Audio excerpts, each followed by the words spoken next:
Muy buenas profesionales, ¿qué tal? Vamos con otro vídeo, en este caso una recopilación de 10 preguntas muy difíciles del CAP de la parte común. Así que te animo a intentarlo, tanto de mercancías como de viajeros, son solo de la parte común y no hay datos. Con datos me refiero a que no hay porcentaje, no hay fecha, no hay leyes, que es lo que más se falla en el CAP. Cuando te pregunto una fecha, cuando te pregunto un porcentaje, si no te acuerdas, no te acuerdas, ¿ok? Son preguntas solo de lógica y contenido. Lo que pasa es que a veces la lógica nos engaña un poco. De hecho, te animo a que intentes responder las que sepas antes de que yo las responda y a ver cuántas sabías de las 10. Con que sepas 5 o 6 ya estaría bastante bien. Como siempre, soy Fran, soy profesor de formación vial y soy profesor del CAP. Y te animo a que te suscribas a este canal si te interesa este contenido. Subo contenido del CAP, de los permisos de circulación, noticias del transporte y mucho más. Vamos al lío. Vale, vamos a hacer al pesado este más pequeño, que molesta mucho. Lo dejo así, si veo que molesta lo intento cambiar, ¿vale? Pero es que no encuentro una zona donde ponerme porque molesto. Me ponga donde me ponga. Venga, vamos a empezar. No hay orden, ¿ok? En este vídeo no hay orden de dificultad, simplemente son 10 preguntas muy difíciles, pero no las he ordenado en dificultad. Digamos que tienen todas una dificultad parecida. Vamos con la primera pregunta. A. Bueno, ¿en qué unidad se mide el par motor? A. Kilovatio. B. Newton. C. Julios. O D. Kilogramos metro. Te dejo que respondas tú primero. ¿La tienes? Newton, ¿no? De kilogramos metro. Y es que yo muchas veces entiendo que nos equivoquemos y que pongamos en este tipo de respuestas que pongamos Newton. Pues fijaos, es mucho más correcto kilogramos metro. Porque yo sé que os damos mucho el follón en clase, los profesores del CAP, con que el par motor se mide en Newton. Y es correcto, el par motor se mide en Newton, pero en Newton metro. Si en esta medición no incluimos el metro, pues el par motor se puede medir en Newton metro o en kilogramos metro. ¿Qué tenemos que hacer aquí? Tenemos que estar muy atentos si nos preguntan en qué se mide el par motor, si está el metro o no. O sea que cuidado aquí porque normalmente siempre ponemos Newton y la correcta sería kilogramos metro. Venga, siguiente. ¿Con qué tipo de caja de cambio se puede ahorrar más carburante? Esta pregunta es muy polémica. Pregunta que para mi gusto se ha quedado un poco antigua para lo que tenemos actualmente. Y con eso os he dado una pista, ¿eh? A. Con caja de cambio automática, pero solo en pendientes ascendentes. B. Con cajas de cambio manual. C. El tipo de caja de cambio no influye en el consumo de carburante. O D. Con caja de cambio automática. Te dejo que respondas. Y, bueno, antes de responder yo, vamos a ver. La A yo la descartaría porque dice solo en pendientes ascendentes, no tiene sentido. Luego la C me dice que el tipo de caja de cambio no influye en el consumo. Hombre, algo tendrá que influir, ¿no? O sea que tenemos que elegir entre caja de cambio manual y caja de cambio automática.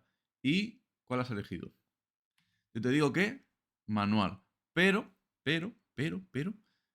no estoy de acuerdo. Quiero decir, si os sale esta respuesta, esta pregunta en el examen del CAP, que la siguen poniendo, tenéis que responder caja de cambio manual. ¿Qué pasa? Esto es cierto.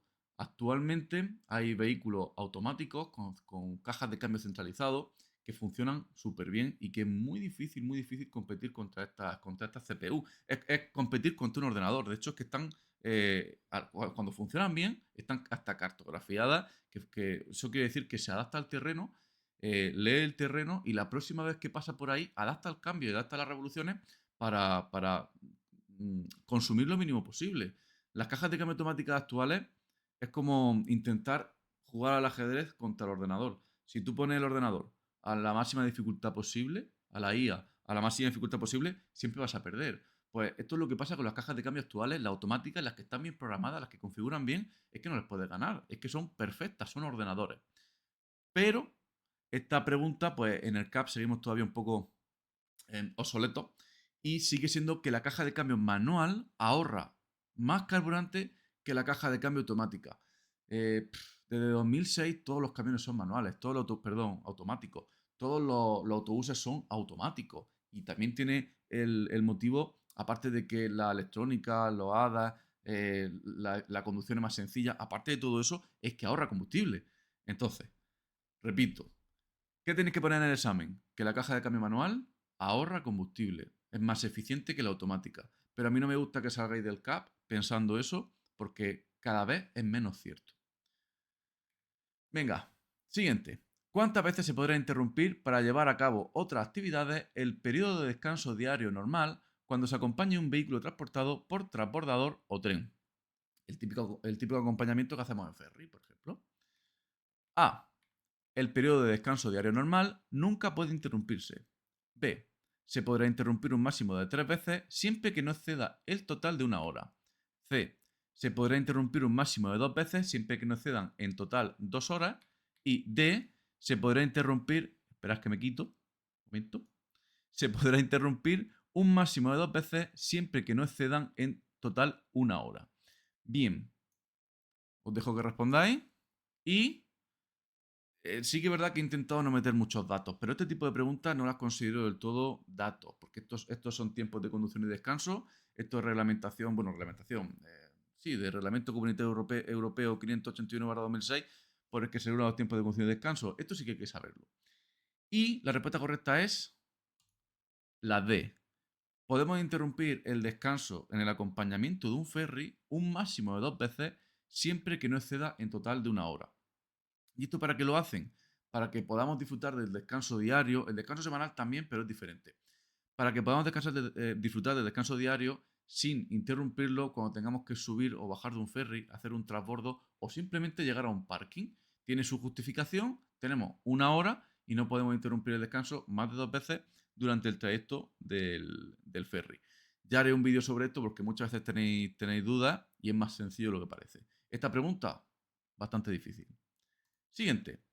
La normativa sobre extranjería no se aplica. Esto es tema, como veis, he puesto una pregunta, cada pregunta de un tema distinto, todas. La normativa sobre extranjería no se aplica. Este tema es espacio Schengen. A. A los nacionales de los Estados miembros de la Unión Europea, salvo en los que resulte más favorable. B.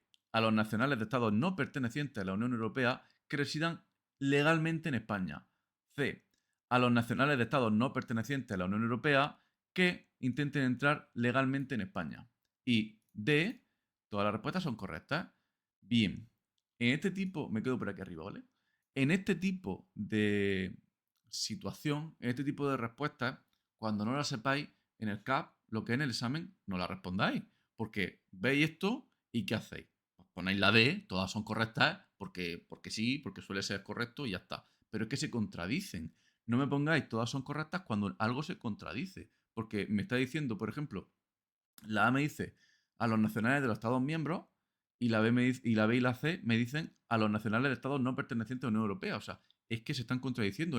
Una te dice una cosa y otra te dice otra. Bueno, ya has respondido, ¿no? Te digo yo la correcta. La correcta es la A. ver. Un momento. La ahora. Perdón. La correcta es la A. Y es que es más fácil de lo que parece, como muchas veces. La normativa sobre extranjería en Europa. Esto es de espacio Schengen. En Europa. ¿Sobre quién se va a aplicar normativa de extranjería en el espacio Schengen? Pues sobre los pertenecientes perdón, ojo, no se aplica, ¿vale? No se aplica. Que esto pasa mucho, tenemos que leer bien. La normativa no se aplica sobre nacionales en la Unión Europea, normalmente nacionales. Y fijaos, al final tú vas a tener la normativa de tu país y la normativa del espacio Schengen cuando pertenezcas a un Estado miembro de la Unión Europea. Y los extranjeros, pues, tienen una consideración de normativa de extranjería. La única correcta que puede ser aquí es que los nacionales de los Estados miembros no se le aplica normativa de extranjería, a excepción de que esa normativa resulte más favorable, que no suele ser así, o no debe. La B y la C no puede ser porque a los nacionales de Estados no pertenecientes a la Unión Europea que residan legalmente en España, o a los nacionales de Estados no pertenecientes a la Unión Europea que intenten entrar legalmente en España, pues no estamos hablando de situaciones en las que no se aplique la normativa de extranjería porque no son europeos y se le aplica esa normativa de extranjero. Una persona no perteneciente a la Unión Europea, independientemente de su país de origen, pues se le aplica normativa de extranjería. Un poco más liosa de lo normal esta pregunta. Venga, siguiente pregunta. Se considera delito contra la seguridad vial y, ojo, Digo delito contra la seguridad vial. No explico más que os la digo. A. La apropiación de la mercancía transportada actuando con extrema violencia. B. La sustracción de vehículos. C. La conducción bajo la influencia de las drogas. O D. Todas las respuestas son correctas. Eh, respondan. Y vale. Si me habéis puesto todas son correctas, sí que es verdad que suele ser así. Lo que pasa es que si estoy poniendo preguntas difíciles, pues no va a ser la respuesta correcta que todas sean correctas. Y ahora os explico. Delitos contra la seguridad vial. Si yo no digo que sea un delito, no. Si delito es todo lo que hay aquí es un delito. Pero tiene que ser contra la seguridad vial. Y esta la fallamos un montón. Porque, por ejemplo, quemar un coche es un delito. Sí. Contra la seguridad vial, no. Es un delito de daño a un bien privado, todo esto, pero no es un delito contra la seguridad vial. Un delito contra la seguridad vial tiene que implicar conducción, tiene que implicar peligro en la carretera. Así que sabiendo eso, es muy fácil. La conducción bajo la influencia de la droga es un delito contra la seguridad vial. Igual que conducción temeraria o cierto nivel de alcohol, 0,60 miligramos por litro de aire expirado. Y todo esto, ¿vale? Así que venga, siguiente pregunta. Según la Ley de Responsabilidad Civil y Seguro en la circulación de vehículo a motor, los daños personales del conductor responsable del accidente y peligro. Bueno, ahora os explico. A. Nunca están cubiertos. B. No están cubiertos si actuó con negligencia. C. No están cubiertos si no es el propietario. O D. Siempre están cubiertos. Te dejo que respondas. Y peligro. Cuando nos hablan del seguro, tenemos que entender que no es el seguro a todo riesgo, porque siempre que nos hablen de la ley del seguro es la ley de cobertura civil mínima obligatoria, lo que llamamos seguro a terceros, que decimos normalmente. Vale, pues siempre pensás que tenemos que responder como si fuera seguro a terceros. Y esta pregunta es difícil porque, por ejemplo, yo digo siempre que cuando ponga nunca, siempre, todo, nada, no suele ser verdad. Por eso esta pregunta es muy difícil, porque la verdadera es que los daños personales y los de nuestro vehículo nunca están cubiertos directamente. Nuestro seguro, el nuestro, nunca nos cubre, el de a terceros, claro, nunca nos cubre nuestros daños personales del conductor ni los daños del vehículo, nunca. Y me diréis, pero si yo no tengo la culpa, bueno, pues entonces nuestro seguro no actúa. Si yo no tengo la culpa, actúa el seguro del otro vehículo. O sea, cuidado con este tipo de preguntas. Siempre es cobertura mínima civil y nuestro seguro no actúa sobre nosotros, actúa sobre los demás. Siguiente pregunta. ¿Qué debe hacer el conductor de un vehículo cuyas ruedas se han bloqueado debido a la presión ejercida al frenar? Esta es fácil, pero nos confundimos. A. Levantar progresivamente el pedal del freno hasta que las ruedas vuelvan a girar. B. Pisar el pedal del freno hasta el fondo para que las ruedas vuelvan a girar. C. Girar el volante en una y otra dirección para que el vehículo se estabilice. O D. Pisar el embrague hasta el fondo y cambiar de marcha. Te dejo que respondas. Y la correcta es, yo creo que la más lógica, que es la A. Levantar progresivamente el pedal del freno hasta que las ruedas vuelvan a girar. ¿Qué pasa? Otra pregunta antigua en el sentido en el que hoy en día es que es obligatorio que las ruedas prácticamente no se bloqueen sin que actúe el ABS. El sistema antibloqueo de freno siempre va a actuar. Siempre. Hay terrenos en el que no favorece, pero bueno, en general siempre va a actuar. Y si actúa el ABS, y las ruedas se están bloqueando, normalmente es porque no pisamos lo suficientemente fuerte. La cosa es, en este tipo de preguntas, si no nombran el ABS, pone como en este caso la A. Si no me nombran el ABS, ¿qué tengo que hacer si se están bloqueando las ruedas? Pues levantar un poco el freno para que se desbloqueen. Pero, si me dicen la misma pregunta, pero me nombran al ABS, pues yo qué sé. ¿Qué debe hacer el conductor de un vehículo que tiene ABS? O que incluye tecnología ABS, o como quieran decirlo, cuyas ruedas se han bloqueado debido a la presión ejercida al frenar, pues ¿qué debo hacer? Pues debería la B, pisar el pedal del freno hasta el fondo. ¿Ok? O sea, estas dos preguntas estén en el CAP, cuando la planteen así, cuando la formulen así, la A. Cuando la formulen de la forma que nos nombran al ABS, hay que pisar el pedal del freno a fondo. Siguiente pregunta. ¿Por qué una bajada de temperatura incide en el consumo de combustible? Y esta pregunta también se falla muchísimo. A. porque el motor necesita más tiempo para calentarse, lo que repercute en un mayor consumo. B, porque se incrementa la densidad del aire, aumentando la resistencia aerodinámica y el consumo. C, porque se endurecen los neumáticos, aumentando el rozamiento. Y D, porque se contrae el volumen del vehículo, reduciéndose el consumo. Te dejo que responda. Y esta pregunta, lo normal es que me has puesto la A, ¿verdad? Que como el motor está frío, tarda más en calentarse. Y es que los motores, no es la A, quiero decir, es la B. Es que los motores actuales, con el termostato y con la tecnología que llevan, si hace un poco de frío, y más que en España las temperaturas son bastante templadas, si hace frío, en general, lo que es la temperatura del motor, una vez que llega a 90 grados, no hay problema, se va a mantener a 90 grados, porque el termostato se va a ir adaptando, va a abrir más o va a abrir menos, y el coche está tan caliente que a 90 grados, da igual que estemos a 5 o a 2 o a 3 grados, que lo que es por temperatura, una vez que alcanza esos 90 grados, va a consumir prácticamente lo mismo. Pero sí que es verdad que cuando hace frío, el aire es más denso. Es que cuando nosotros tenemos cualquier aire y lo comprimimos, lo enfriamos. Comprimir un aire es igual a enfriarlo, o enfriar un aire es igual a comprimirlo.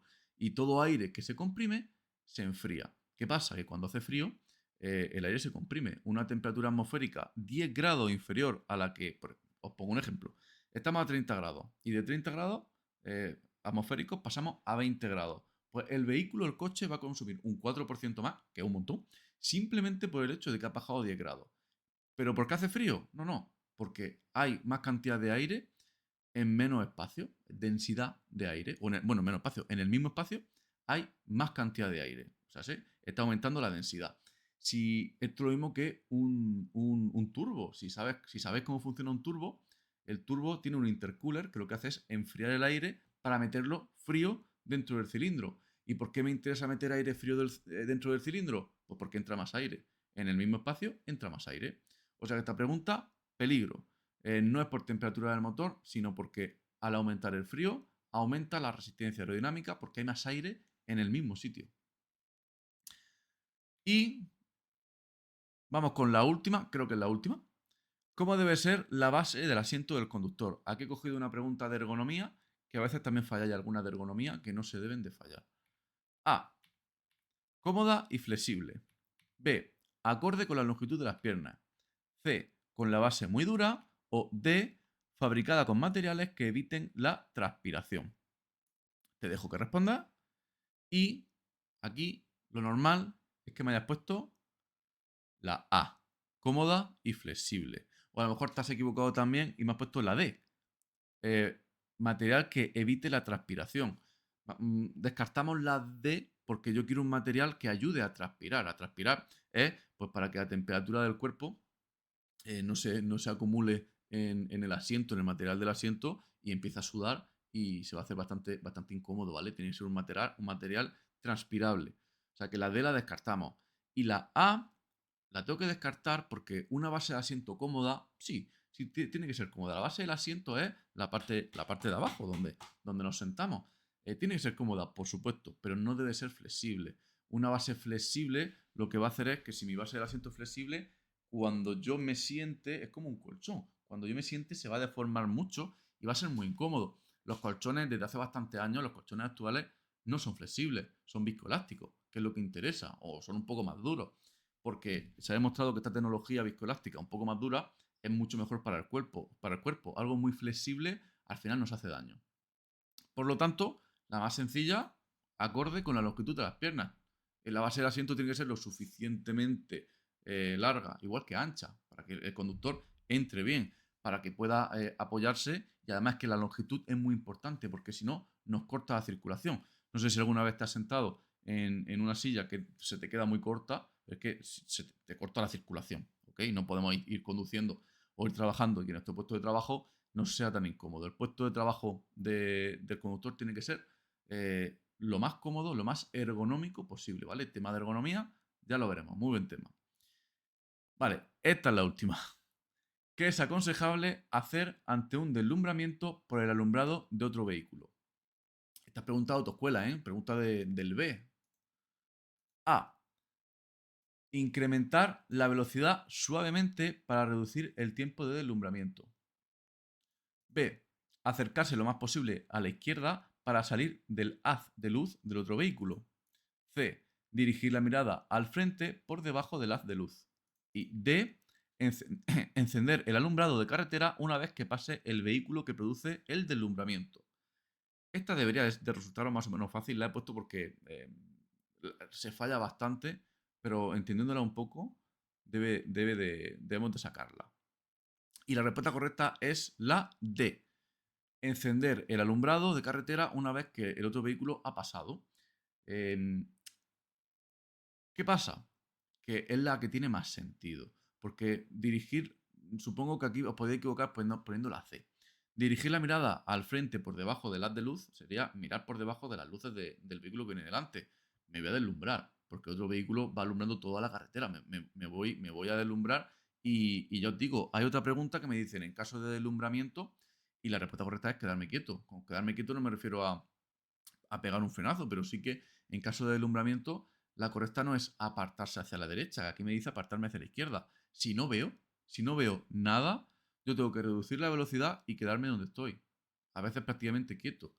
Teóricamente la respuesta más correcta, ¿vale? En la práctica hay detalles, ¿vale? Depende un poco. Pero en la teoría lo correcto sería, no veo, me tengo que quedar donde estoy.